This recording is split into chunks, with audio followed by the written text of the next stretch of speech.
Hi guys, and welcome back. Today we're going to be talking about a chess tactic that every player thinks they understand, but maybe they don't, and that is pinning. We are going to be talking about the correct way to identify pinning opportunities, create the pins, and more importantly, exploit the pins in your position. Pinning is one of the first tactics that most players are taught, so most chess players are going to be able to look at a position and see some obvious pins, maybe create those pins. But players across all levels, even at the highest level, sometimes fail to see how to properly exploit these pins, and we will look at some examples of those in the puzzle section. So even for my more advanced players who are like, I already get this, there are some challenging examples in the puzzle section, so you're going to want to stay tuned and see if you can figure them out. But before we jump into that, let's start with the basics. What is a pin? A pin is when a piece on the chessboard cannot move without exposing a more valuable piece behind it to an attack. So in order to have a pin, you need to have three components: a front piece, a back piece that is of higher value than the front piece, and a pinning piece, a piece that pins the front piece to the back piece. So that's what a pin is. How do we use this tactically in our games? First, we must identify these pinning opportunities and create pins. Then we must attack the pinned piece. You may have heard the expression PP on the PP, which stands for put pressure on the pinned piece, and that is what we are referring to as step 2. And finally, this is the part that is most often overlooked. A pinned piece is a poor defender, so we need to exploit that and take advantage of it in our games. So that is the theory behind pinning. Now let's take it to the board and put it into practice. We have our first position here. It is white to move. Pause the video and see if you can figure out how you can use this concept of pinning to gain a winning position. So when we're orienting ourselves with a position, oftentimes there are positional characteristics that lend themselves to tactical themes. And one of those are pieces on the same line. So two pieces on the same rank, file, or diagonal. And in this case, we see there are two examples of that. We see our king on E1 is on the same diagonal as our knight on C3, and this queen is taking advantage of that, pinning our knight to our king. And in this case, this is an absolute pin, meaning we legally cannot move our knight because we would be putting our king in check, and that is not allowed in the game of chess. This knight is stuck here until we can end this pin somehow. But as it turns out, we have some pinning opportunities of our own. We see that this bishop on F5 is on the same rank as this queen on A5. So we can play H5, pinning this bishop to the queen with threats of playing G4 or E4 next, attacking this bishop. This bishop cannot move because it would be exposing the black queen to an attack. So black's best move here is actually playing knight d7. We can now play this g4 move, attacking the bishop. They can try and defend it, but we are going to be winning this piece. All right, another position here, white to move. See if you can figure out what the best move is for white here. So again, if we're looking for pieces that are on the same line as one another, we see that this king on E8 is on the same diagonal as this pawn on C6, and our bishop happens to be pinning this pawn to the king, so this pawn is stuck there. If we recall our tactical principles when it comes to pinning, we want to add an additional attacker to this pinned piece. So we can play queen d5, also exploiting the fact that this pawn is pinned to the king and therefore a poor defender. This pawn cannot capture our queen. We have two attackers against this pawn versus one defender. So black's best option here is playing knight e7, adding an additional defender to this pinned piece. But now we can simply take this pawn on c5 and we are in a great position. All right, another position here, white to move. Pause the video and see if you can figure out the best move here. Once again, if we're asking ourselves what is going on, we see that this rook on f1 is taking away this f file from the king. And actually, if we could get our queen to this back rank, that would be mate. But we can't at the moment because this queen is defending this mating square.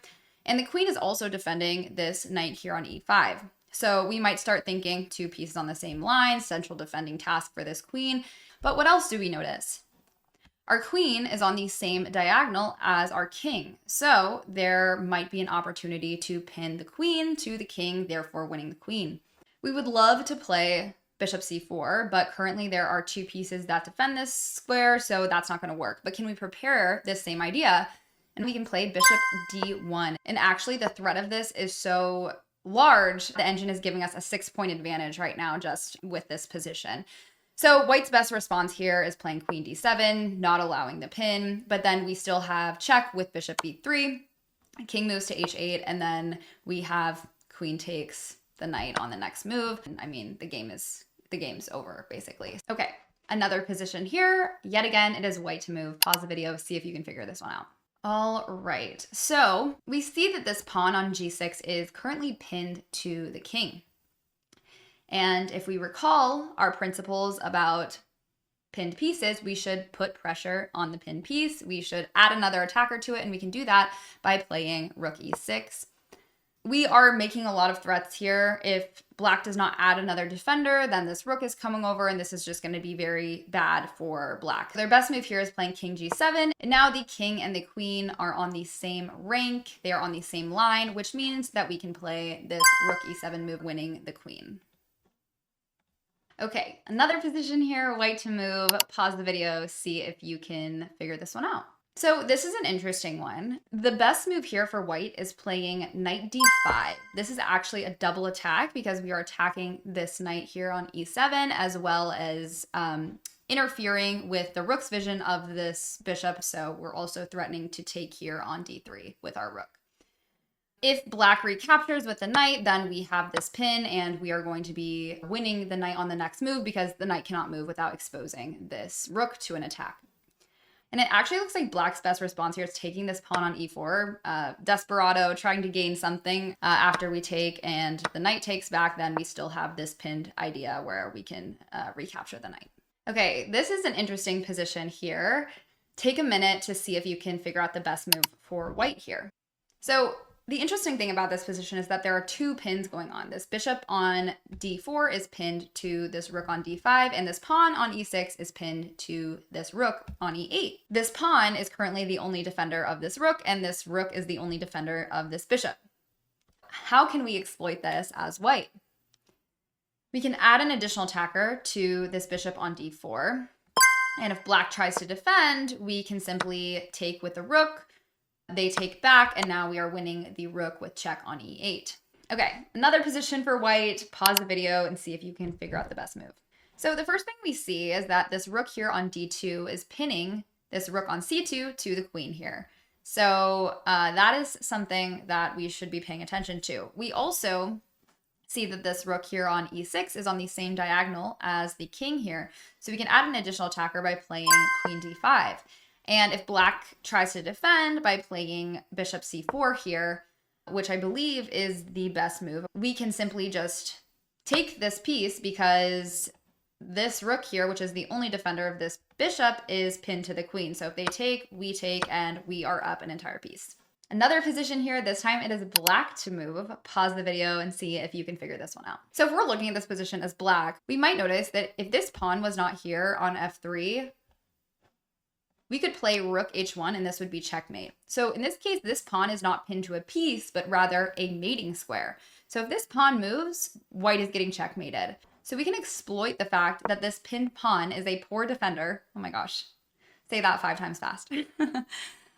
By playing queen g4, we are threatening checkmate on g3.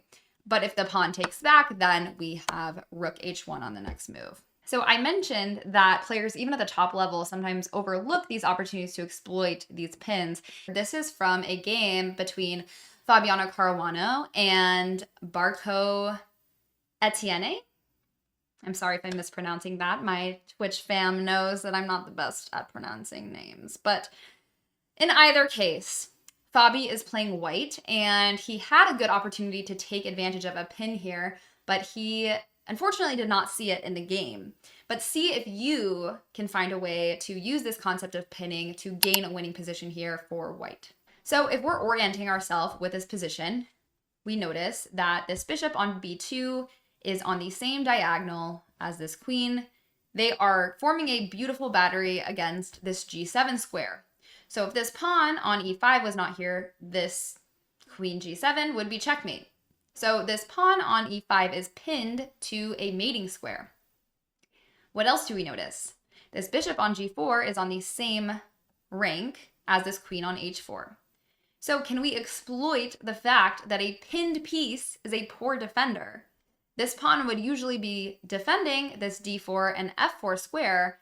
However, because it is pinned to a checkmating square, we can actually play rook f4 here. The pawn cannot take back because otherwise they are getting checkmated. Black's best response is adding an additional defender with h5, but after that we can respond with h3 and we are going to be winning this bishop. They can try and add an additional defender, but the pawn still takes and Fabi would have gained an advantage in this case. Unfortunately, in the actual game, Fabi did not see this and he instead played bishop d3. So missed a good opportunity there. He actually ended up losing this game, but you know, he's still Fabi, so.